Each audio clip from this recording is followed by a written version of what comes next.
Okay, so welcome to the URBONUS podcast, guys. Kostas Sloukas, Donatas URBONUS. We're here to answer your questions and also to cover some good topics, right? We have some fresh, hot stuff. Yep, with PJ Dozier, possibly, very likely signing with Partizan, being super close to sign with Belgrade's team. Do you think that announcement will be official as this podcast will be uploaded? I don't know. You're not sure? Yeah, I don't care, to be honest. Okay. Yeah. So, but the deal is in the final stages, as I understand. Yeah, and I've got confirmations that it's super close, or it might have even happened. So I think it makes a lot of sense for us to evaluate this move, and also we will talk a little bit more about Serbian national team. Of course, we had a first opportunity to watch their friendly games in the Acropolis tournament. There are Mike James and Olympiacos rumors. Something else is going on. Oh, Jabari Parker going to Barcelona. Something else. Jabari Parker in Europe. And Beyond Plus members' questions that's were delivered to us through Beyond Plus platform, BasketNews.com/plus. This is one of the features that Beyond Plus membership offers. And I might sound cocky, but I think that we have the best English-speaking basketball community in Europe in one WhatsApp chat.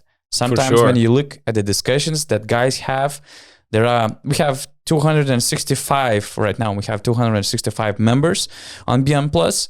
Not sure how many of them are on WhatsApp chat, but these discussions are real about basketball, about history, about politics, about dialects, languages, and stuff. So, no, that's a very good group. I did not expect to see such variety. To be honest. Before we made that chat. Yeah, so it's really cool. It's one of many cool features that we have on BN Plus platform. So I really suggest joining us. But let's give our first reactions. If Dozier finally signing with Partizan, what do we think about it? What are our first reactions? I mean, everybody was talking how they are missing a point guard and a center, but it seems like this is the signing to cover the Dante Exum departure. PJ Dozier is a guy who is basically playing 2-3 spot, second and third position in the NBA basketball. In the NBA basketball, he's a really versatile guy. Yeah. Like, he was running some point guard duties for Sacramento. He did not play much, so we haven't had an opportunity to see him a lot.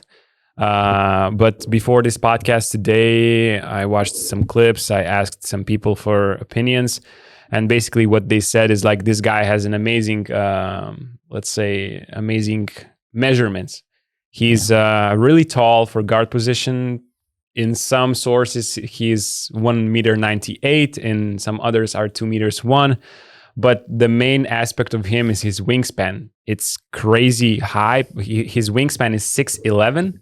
That's almost 10 centimeters more than his actual size.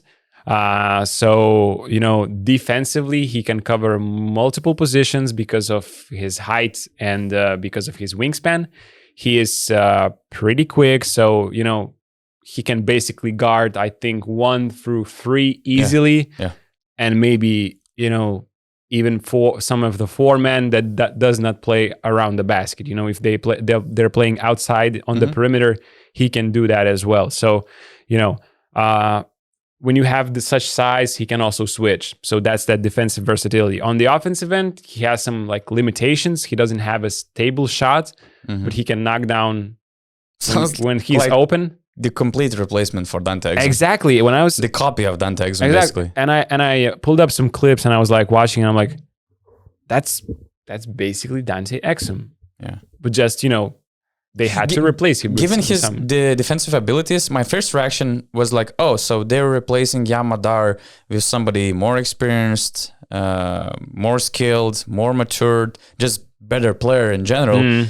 But then talking with other people and just thinking about it, as you said, it looks like a complete copy of Dante Exum. Yeah, which is good. I mean, in NBA basketball, watching him cover guard and forward positions, I wouldn't see him as a point guard. But in Jelko Obradovic's life, If he made Dante Exum one of the best point guards in the EuroLeague last season, I mean, why he cannot do it with PJ Dozier?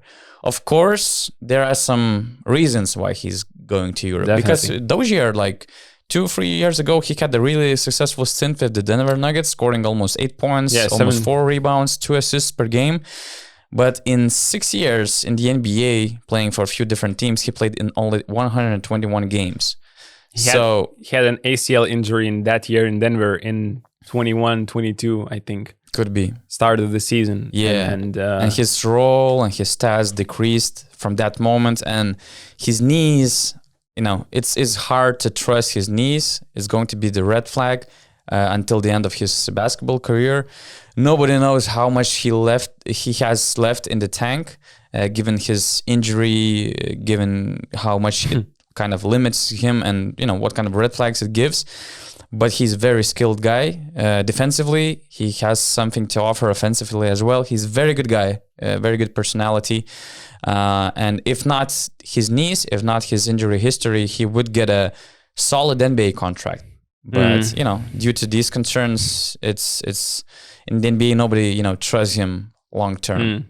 It's crazy that basically we are talking. There's one aspect that we are saying about every ex-NBA player that's coming to Europe. Not everyone, but a lot of them. Most of them have injuries with their knees. Just Americans. The Europeans that are coming back is a different story. Raul Neto, who is from Brazil. Yeah, but Americans who are coming to Europe, Kemba Walker, Jabari Parker, PJ Dozier, they all have had major knee problems, major knee injuries. And I was just telling you right before the podcast, when we are going to get a guy who did not really have such problems. And I'm not complaining. It's still cool to get NBA guys, or let's say borderline NBA guys who played and who had some solid seasons. Jabari had 20-point average. Kemba was 4-time All-Star. PJ Dozier is a little bit younger, and he's like 26, I think. He's 26. So he may have more left in the tank than those two, comparing the their injuries list. So, but it's still, all of those guys have the same aspect. Because why should the NBA star or relevant NBA player should go there to Europe unless you're KD and you just have this curiosity just to play for Barca or for any EuroLeague team that you would like to get this experience, to try to repeat something like Apocalypse that he saw from the stands in Piraeus a couple of years ago. I think it's more just talk, some extra wish, but not something of reality. Nothing serious. Even Nicolas Batum, I mean, it was kind of, I think Tony Parker mentioned that maybe when his contract with Clippers will expire, he might join as well, because he's one of the owners of the club. But I've read one of his interviews recently, and he said, my desire is to play in the NBA as long as possible. And I have a goal to try to retire over here, not to come back to Europe. So if you're healthy, if you're a good player, with these NBA contracts, with the NBA conditions, all the privileges you get as the NBA player, there's no reason to go to Europe. So that's why we're getting these, I would say, broken players in many different ways. Unless you're Billy Hernangomez, you really want to play, but basically you're just coming closer to your home. So true. So yeah. So they have signed PJ Dozier. They have covered the Dante Exum departure. They also have Fognin Yaramas, Mateusz Ponitka. So do they sign another point guard and a center? From what I hear, I wouldn't rule out them signing Nikolatis as well. Not sure in what kind of role, as a starter, as a backup, or just, it doesn't really matter when you're playing for Željko. But I think that it would also make sense because, Dozier is different. He's not a floor general. So maybe. Okay. So 2 more guys left, let's say. Yeah. I think so. That would be fair prediction. So yeah, that's all for now about Partizan. We'll be waiting for their next moves. we're not going far away from Serbia. We watched a couple of Serbian national team games from Acropolis tournament, and of course this one against Greece maybe delivered more food for thought for us. It was first hour impression about the team as well. Do you have any major insights, major points you want to bring up? I think we have to talk about Nikola Milutinov being the focal point of the offense. I was surprised a bit by how much Serbia used him in their offense. Basically they don't have a real point guard in their starting lineup. Marko Guduric is taking those duties. And so last year there was Nikola Jokic. This year you have Nikola Milutinov playing as the offensive hub in the middle of the court, playing all those handoffs. You might even see, two same actions on one possession. You see this pin down screen, then a handoff, and the player might take the ball or might continue running, and we have the same action on the other side. And this is how they play a lot. This is how they have played a lot last year with Jokic. Now they're doing the same with Milutinov. You can't expect the same passing, but he was really, really solid, rolling to the rim, getting those offensive rebounds, sealing his man under the rim in the paint. And what impressed me the most, I have not seen him for this last year. My last impression from him was last summer when he was playing basically through injury, and he was very limited. And it wasn't a good memory. Now he comes back completely in a game shape ready, and he delivers. I really liked what I saw from him. So that's probably one of my biggest main takeaways from their game. You mentioned floor generals, point guards, at least in these two games, Marko Guduric led in assists with 9. Second was Alex Avramovic with 8, and Milutinov was third with 7. Then there was Bogdanovic with 6. And but I have this weird feeling. I mean, I like Marko Guduric as your ball handler, whether it's Fenerbahce or it's Serbia. I'm good at Guduric. But at the same time, them not having a clear point guard, for me, it feels a bit weird, because sometimes when I watch Serbia in Acropolis tournament, it felt like, okay, now it's Marko Guduric's turn, now it's Marinkovic's turn, now it's Bogdanovic's turn, now it's Avramovic's turn. I don't see some clear roles between these guards on Serbia team. Of course, Milutinov is involved heavily, and that's fine. He can create from the post, but I feel a little bit weird. It feels like they're still trying to find those roles. Of course, from what I understood, Jovic is not playing, and he might get an important role as the floor general and point guard in that team. I don't know. We'll see if I'm correct with that stuff. But maybe the whole picture will change. But yeah, it's a weird feeling, because sometimes I want Bogdanovic to have ball more in his hands. Definitely. And make some more decisive plays. But then I see other guys shooting. I see Nikola Jovic shooting too much or trying to do too much. There's so much enthusiasm, so much energy, so much athleticism.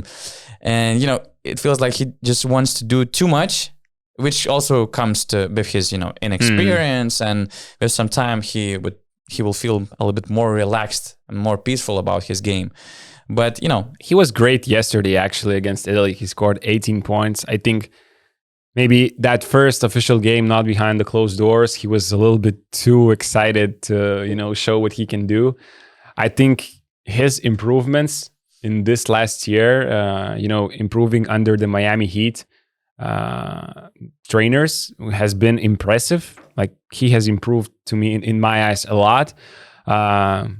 So much energy, so much skill at that size. We know he can pass. His shot has become way better, and you can see that in these two games. First one, he was a bit late with some passes and transition opportunities, or not passing at all. Or not passing at all. Yeah, we were watching that. So, but I think he can provide value already in this World Cup. He can be an important piece and help Serbia to reach some big goals in this tournament. Because one thing I wanted to notice as well is that basically their offense last year was amazing.